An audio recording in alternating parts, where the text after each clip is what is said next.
Prendre du poids va te ralentir sur le terrain. C'est probablement l'une des phrases que j'entends le plus souvent, surtout chez les jeunes athlètes, mais aussi avec les parents. Puis ça vient souvent avec des peurs. Fait que la peur de devenir plus lent, la peur de prendre du mauvais poids, puis en même temps aussi la peur de peut-être même perdre ton poste de partant en tant que joueur.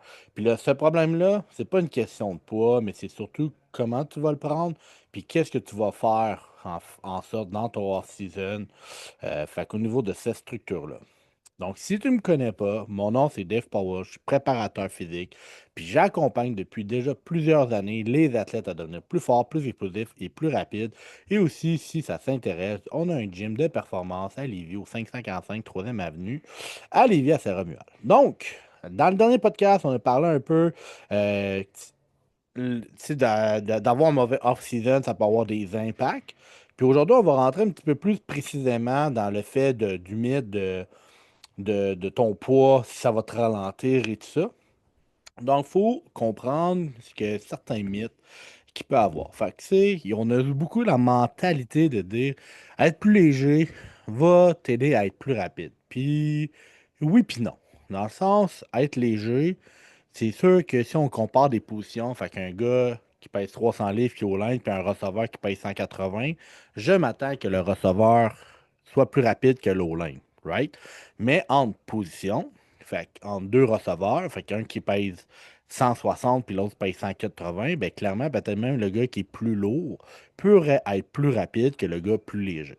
C'est good. Puis ça, c'est par expérience. Puis ça, c'est la même affaire avec les joueurs de ligne. Puis tout ça. J'ai déjà vu des gars dans des combines pour se préparer de la NFL qui courent en bas, tu sais, qui ont couru 4-8 puis qui pèsent en haut de 300 livres, là, puis c'est des joueurs de ligne, là. Puis tu sais, il y a des QB puis tout ça qui courent même pas en bas de 5 secondes sur le 40 verges. Fait que c'est encore là, c'est juste une question de certaines qualités athlétiques de ce côté-là. Aussi, les joueurs qui vont avoir pris du gras, puis pas assez de muscles, OK? Fait que souvent, on a beaucoup de gars qui vont prendre du poids, mais ils vont prendre beaucoup plus de gras que de muscles. Faut comprendre aussi que dans un processus de prendre la masse musculaire, ben, si tu ne suis pas ton alimentation, puis tu manges un peu n'importe quoi, puis que finalement tu prends que du gras, ben clairement, ça va te désavantager sur le terrain, puis en même temps aussi, ça va peut-être même te ralentir sur le terrain. Puis les parents aussi qui vont associer en fait le poids à une lenteur. C'est totalement faux. Encore là, comme j'ai expliqué, tu peux avoir deux gars de deux poids différents, puis un peut courir plus vite que l'autre. Fait que la majorité des joueurs qui disent être plus lents, c'est après avoir pris du poids, c'est que la plus grosse problématique, c'est que tu n'as juste aucun plan structuré. Puis ça, là, j'en ai parlé dans le dernier podcast, mais c'est hyper important que tu aies 14, 16, 20 ans, peu importe tes objectifs, là, puis c'est que ça soit dans la performance, dans la force, dans la devenir plus rapide, tu veux faire un marathon, tu veux prendre la masse ou peu importe, avoir un plan structuré, là, c'est l'aspect numéro un que tu dois avoir. Puis arrêtez de dire que vous êtes capable de faire toutes les choses parce qu'au contraire, si tout le monde serait capable, tout le monde deviendrait coach. Puis non, tu as besoin un plan de match structuré qui va t'amener au point A, au point B. All right? Donc, on va parler un peu des plus grosses problématiques, OK? Fait que les plus grosses problématiques en prenant du poids qui pourraient te ralentir, c'est surtout qu'il y a beaucoup de gens qui vont manger juste n'importe quoi. OK? Tant de jeunes là, que quand je leur parle, ça déjeune pas, ça dîne plus ou moins. Là, ils s'en vont s'entraîner. Ça collationne même pas. Après ça, ça va au souper. Là, ils ont faim. Là, ils comprennent pas pourquoi ils ont faim. Puis après ça, ils vont manger un sac de chips le soir. Non. Pas de même que ça marche, là. Tu sais, comme tu veux être un athlète, tu veux devenir fort, tu veux devenir plus explosif, tu veux être en shape, puis tu manges vraiment comme de la merde. Non, non, ça marche pas, là. Tu sais, c'est impossible. Fait que, tu sais, de te lever le matin, de commencer à déjeuner, t'as pas besoin d'avoir des affaires extraverties, là. Mais si t'es capable de te lever le matin, tu manges ton premier meal, après ça, tu t'en vas à l'école, que tu manges adéquatement. Après ça, avant tes entraînements, tu vas prendre une collation pour te donner du gaz. Clairement que juste là, dans tes entraînements, là, déjà là, tu vas avoir bien plus d'énergie. Tu vas être beaucoup plus concentré à l'école. Tu vas être beaucoup plus performant dans toutes les sphères de ta vie. Puis en même temps, ben, tu vas arrêter d'avoir l'air d'un cadavre, puis tu vas avoir beaucoup plus d'énergie pour affronter tes journées. Puis tu vas arrêter de manger aussi n'importe quoi. Donc, ça va t'aider à transformer ta shape. All right? La deuxième des choses aussi, c'est qu'est-ce qui peut vraiment avoir comme problématique, c'est de ne jamais travailler ta vitesse. Donc, si tu veux augmenter ta vitesse, puis que tu cours jamais, c'est pas mal un gros problème. OK? Fait que, ouais, mais Dave, j'ai pas de place pour courir. Tu as un tapis roulant, tu peux le faire, tu peux avoir accès à un gymnase, tu peux avoir accès à un gym synthétique, tu peux te trouver des solutions. Il y a toujours une problématique, il y a toujours des solutions. Si tu lèves jamais l'eau parce que tu as peur ou tu t'entraînes pas, comment tu veux donner plus rapide si tu cours pas puis tu lèves pas l'eau? Puis après ça, l'autre chose, si tu récupères pas, fait que si tu prends pas le temps dans ta semaine de prendre des rests, de prendre soin de ton corps et tout ça, comment tu veux t'aider à être performant dans tes gyms, à chaque entraînement, etc., puis que tu essaies d'aller trop, trop, trop vite, trop rapidement. Prendre du poids sans plan, c'est un peu comme rajouter du poids à ta voiture sans avoir augmenté la puissance de ton moteur.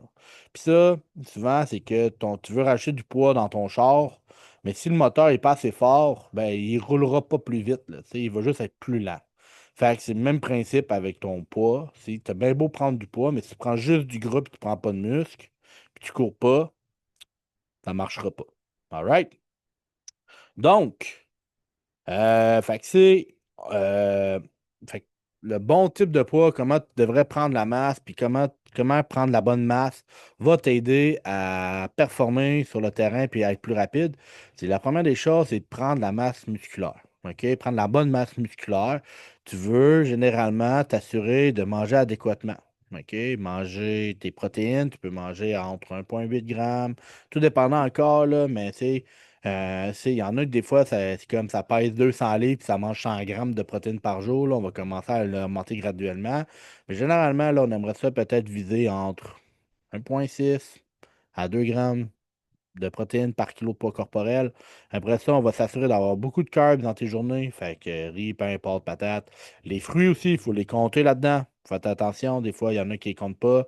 Mais les fruits, c'est quand même beaucoup, des fois un petit peu plus de glucides, c'est plus sucré aussi. C'est bon pour la santé. Fait que il faut juste les calculer. Les légumes, mangez-en à quantité industrielle pour avoir des bons gros aussi. Fait qu'arrêtez de manger des aliments transformés, mangez des bons aliments. Transférer aussi ta force. Faut qu'elle soit. Ta force doit être transférable sur le terrain. Fait que faut que tu sois capable de, oui, si tu t'entraînes, mais si tu es capable aussi de bouger sur le field. Être capable de faire tes cuts, déplacer latéralement, de avant-arrière, etc. Faire tes changements de direction. Fait que ça, c'est super important. Après ça, de la puissance puis l'explosivité, parce qu'on sait clairement que plus que tu es puissant, plus que tu es explosif, plus ça peut t'aider soit sur un bon départ, dans tes stop and go, dans tes changements de direction, etc. Parce que tu es explosif et tu es capable d'avoir les premiers pas, les take-off qu'on appelle, d'être très, très, très explosif. Puis aussi, mais en prenant du bon poids, fait que si tu prends de la bonne masse musculaire, tu vas être clairement plus résistant au contact. C'est comme les contacts vont te faire bien moins mal, tu vas être bien plus fort, bien plus solide, puis ça se peut même que ça soit toi qui soit plus rapide. Puis ça, souvent, on va le remarquer beaucoup plus chez les O-line, D-line. Fait que tu sais qu'un O-line ou un D-line ou même un running back, linebacker qui prend de la bonne masse musculaire, ils vont rentrer bien plus solides dans les contacts. Ça va faire bien moins mal, puis ils vont se sentir bien plus solides, puis ça va éviter beaucoup, beaucoup, beaucoup de blessures. Au niveau des skills, c'est vraiment plus, si tu prends de la force, mais tu sais, tu fais des cuts, tes jambes sont bien plus fortes, tu vas te sentir bien plus. C'est plus ça, c'est toujours si tu fais bien les choses en t'entraînant comme il faut, en sprintant tout ça. Tu sais, tu vas sauter bien plus haut. Toutes ces affaires-là vont être beaucoup plus faciles pour toi. Puis, tu sais, là, on parle souvent du football là, avec les gars, mais chez les filles, là, ou flag football, ou peu importe, c'est aussi des skills super importants. Parce que oui, il y a peut-être moins de contact, là, mais tout ce qui appelle les aspects skills. Fait que les changements de direction, la première poussée, tes premiers steps, etc. Ça, c'est des skills que tu vas développer. Puis ça, encore là, c'est en ayant une bonne shape, puis en t'entraînant d'une bonne manière avec un bon plan structuré. Le but, c'est de ne pas être genre le plus lourd, c'est d'être le plus fort par rapport à ton poids. Donc, tu sais, récemment, j'ai rencontré un gars qui se prépare pour le collégial à sa première année, puis, man, le gars, c'est un monstre, il doit être comme 6 pieds 3, 315 livres, puis là, il était comme, tu sais, il est un peu gras, mais ça se travaille. Fait que ça, ses faiblesses, le haut du corps, c'est un peu moins de force au niveau du bas du corps et tout. Mais Tu sais, j'ai dit, tu sais, dans ton off-season, là, on va essayer de transformer ta shape, là, tu sais, que tu aies une vraie bonne shape, là, plus massive, tu sais. Je veux que tu restes comme à 6, tu sais, tu grandis, tant mieux, mais je suis comme, tu sais, à 315 livres, là, au line, là, tu sais, c'est solide, mon gars, là. Fait que, tu sais, j'ai dit, moi, mon objectif dans ton off-season, c'est devenir plus fort, right? Mais de transformer ta shape, c'est de regarder ton 315 livres, puis d'arriver bien plus musclé. Parce que là, si tu es bien plus musclé, tu es bien plus solide dans tes points de contact, puis tu vas être bien plus solide. Tu vas vraiment éviter beaucoup, genre, des futures blessures là, à court et à long terme. Donc, je te donne un peu, je t'explique comment faire pour prendre du poids sans perdre ta vitesse. All right? Donc, puis ça, je rouvre une petite parenthèse, là, mais ça, c'est un point super important pour les athlètes. Mais si vous cherchez des suppléments, OK, puis que vous êtes dans l'âge d'en prendre et tout ça, puis vous voulez sauver de l'argent, allez vous avez deux places, Feed Supplément. Fait que Feed Supplément, c'est une compagnie à qui on fait affaire des gars super sacoche et tout ça. Donc, avec le code promo Gamma Performance, vous sauvez de l'argent. Fait que vous pouvez soit aller sur place en disant que vous êtes coaché, ben, c'est que Coach Paui vous réfère, ou Gamma Performance, ou en ligne, commander en ligne avec le code promo Gamma Performance. All right? Donc, comment prendre du poids sans perdre ta vitesse? OK? Fait qu'on revient là-dessus. Donc, la première des choses, c'est d'avoir une progression graduelle. OK? On veut que tu prennes du poids graduellement. Fait que pour ça, si tu ne sais pas trop comment faire, ben, tu prends ta balance, là, tu te pèses à toutes les semaines, puis tu checkes ton poids, tu traques ton poids, tu traques ta nourriture. Si tu ne sais pas comment tracker ta nourriture, tu peux aussi, il existe avec ton téléphone maintenant une application qui s'appelle MyFitnessPal. C'est 100% gratuit, tu peux rentrer toutes tes données, toute ta nourriture, tout ça, puis ça donne même combien que tu manges en protéines, combien tu manges en glucides et tout ça, puis tu peux jouer avec des pourcentages pour t'assurer d'avoir les bons ratios tout au long de tes journées de ce côté-là, sans te priver. C'est juste de mieux manger d'une manière intelligemment. OK? Tu sais, que tu manges tu sais, des pâtes au poulet, ça me dérange pas. Que tu manges des patates avec du steak haché, je m'en fous. Vous comprenez? Il n'y a pas de meilleure chose ou moins bonne chose ou un pâté chinois. C'est juste que c'est les quantités, de s'assurer d'avoir les bonnes quantités dans ton assiette. Avoir une alimentation structurée. Fait que oui, c'est important de savoir qu'est-ce que tu vas manger, un peu les quantités. Parce que entre du poulet, du bœuf, du poisson, c'est nécessairement pas les mêmes quantités pour avoir le même ratio de protéines. Puis on veut t'assurer que la première des choses, comme on a dit, d'avoir un bon ratio de protéines. Mais si tu manges, exemple, 200 grammes de poulet puis 200 grammes de bœuf, mais clairement que là, si tu manges du bœuf, tu viens d'exploser un petit peu tes calories, puis tu manges 200 grammes de poisson, mais clairement, tu viens de diminuer tes protéines. Fait que c'est encore là, c'est super important. Puis à partir de ta protéine, tu vas avoir tes glucides. Mais là, le riz, le pain, mettons riz, patate, pâte, encore là, les quantités vont être différentes. Fait que si tu manges du riz, ben, tu sais, ça ne sera pas la même quantité de patates, puis généralement, c'est pas la même quantité de pâtes, pour avoir un peu la même quantité, les mêmes calories au niveau des carbs. Fait que moi, souvent, qu'est-ce que je fais, c'est que si, mettons, tu manges du riz, puis tu veux manger des patates, je prends la portion de riz que tu manges d'habitude, puis tu fais fois 1,5. Fait qu'exemple, 100 grammes de riz, ben, va équivaloir à 150 grammes de patates. Fait que ça, je change de même. Après ça, si tu veux manger des pâtes, des nouilles, ces affaires-là, ben, c'est le même principe. Je prends 100 grammes de riz, puis je vais faire fois 0,9 parce que ta quantité devrait être moindre. C'est bon? Fait que ça, là, juste ça, là, c'est des petits détails qui sont super importants. Puis aussi, on va rentrer les fruits dans tes calories parce que c'est super important. Les légumes, non, parce que je veux que vous en mangez, mais le plus possible. Mais les fruits, on va quand même les calculer tout au long de vos journées. Après ça, les bons gras, fait qu'on veut s'assurer, fait que c'est sûr que si on mange plus du poulet, plus des viandes lean, mais c'est sûr que on veut s'assurer d'avoir des bons gras. Ça peut être des avocats, des noix, ce genre d'affaires-là. Mais c'est sûr que si on tombe dans des viandes plus grasses, exemple comme du bœuf ou du saumon ou ces affaires-là, plus que c'est rouge, plus c'est gras, ben là, on n'a pas tant besoin de rajouter des noix ou autre parce qu'on en a déjà pas mal avec notre protéine. C'est bon? Après ça, il faut travailler ta vitesse. All right? Si tu veux devenir plus rapide, il faut que tu sprintes. Puis là, de sprinter de différentes distances, de différentes manières, faire de la plio, etc. Tu n'as pas le choix. Si tu veux devenir plus rapide, il faut que tu cours. All right? Si tu veux devenir plus fort, il faut que tu forces. Si tu veux devenir plus explosif, il faut que tu fasses des mouvements explosifs. Aussi simple que ça. C'est juste de le faire de manière intelligente, de ne pas toujours reproduire la même affaire constamment. Entraînement spécifique au lieu dans ton sport. Fait que si tu es un athlète de foot, flag football, hockey ou whatever, mais que tu t'entraînes comme l'influenceur que tu regardes sur les réseaux sociaux, puis que tu copies ses workouts, ou que tu t'entraînes comme un bodybuilder, tu es clairement dans le champ pour prendre du poids. Oui, ça va sûrement t'aider parce que, tu sais, prendre du poids, c'est pas, tu sais, les gens croient qu'il faut que tu t'entraînes comme un bodybuilder pour prendre du poids. Non, clairement pas. Tu as juste besoin de manger.